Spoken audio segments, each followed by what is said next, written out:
শেহতীয়াকৈ আমাৰ কেইটামান খুব ভাল কাম কৰিছে চৰকাৰখনে শ্বহীদ স্মাৰক জ্যোতি বিষ্ণু প্ৰকল্প শংকৰদেৱ আৱিৰ্ভাৱ ক্ষেত্ৰ কেইটামান খুব ভাল কাম হৈছে কিন্তু এটা কাম আমাৰ ৰৈ গৈছে যেন লাগিছে ৰবীন্দ্ৰ ভৱন আজি ৬-৭ বছৰে বন্ধ হৈ আছে মাজতে যদিও খুলিছিলে কিন্তু আকৌ বন্ধ কৰিবলগীয়া অৱস্থা হ'ল কি ক'ব ৰবীন্দ্ৰ ভৱনৰ কথাটো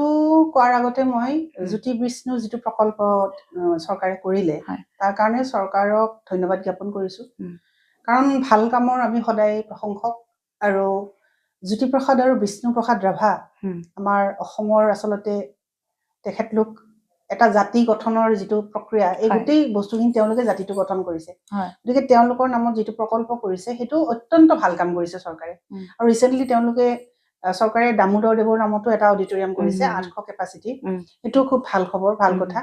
এইখিনি খুব ভাল কাম চৰকাৰৰ দ্বাৰা হৈছে কিন্তু মই তুমি যেটো কথা সুধিছা ৰবীন্দ্ৰ ভৱনৰ কথাটো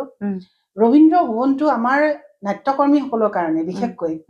মানে কি হেতু আৰু কোনো বুজাব নালাগে ক'ব নালাগে যে নাট্যকৰ্মীসকলৰ কাৰণে ৰবীন্দ্ৰ ভৱনটো এটা কেনেকুৱা ধৰণৰ আবেগিক মানে বস্তু এটা গতিকে এই ৰবীন্দ্ৰ ভৱন আজি প্ৰায় 6 বছৰ ধৰি বন্ধ হৈ আছে আৰু একদম শেষত মই এখন নাটক কৰিছিলো ৰবীন্দ্ৰ ভৱনত তাৰ পিছত ৰবীন্দ্ৰ ভৱন বন্ধ কিন্তু কোভিডৰ সময়তো ৰবীন্দ্ৰ ভৱনত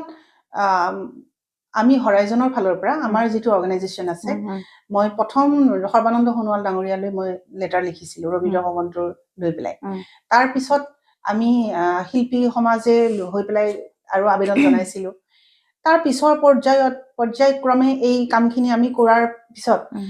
এই বিষয়টো অলপ ষ্টপ হৈ থাকিলে তাৰ পিছত গম পালো যে ৰবীন্দ্ৰ ভৱনটো কনষ্ট্ৰাকচন হ'ব তো কনষ্ট্ৰাকচনৰ নামত তেওঁলোকৰ প্ৰায় 5-6 কোটি মান টকা তেওঁলোকৰ চেংচন হৈছিল আৰু ৰবীন্দ্ৰ ভৱনটো বনালে নতুনকে সিট কেপাসিটি কিছু কমাই দিলে দি পেলাই তেওঁলোকে নতুনকে বনালে বনোৱাৰ পিছত তেওঁলোকে কি কৰিলে যেটো লাইটৰ মানে যেটো ফ্ৰেম আছিল মানে লাইটটো যত লগায় ষ্টেণ্ডাল হেডাল ভুলকে লগাই দিলে লগোৱাৰ ফলত কি হয় নাটক কৰিলে মুখত ছা পৰে তেনেকুৱা হ'ল গতিকে সেই ভুলে তাৰ মানে 2-3খন নাটক তেনেকৈ মঞ্চস্থ হ'ল ভুলকে হলেও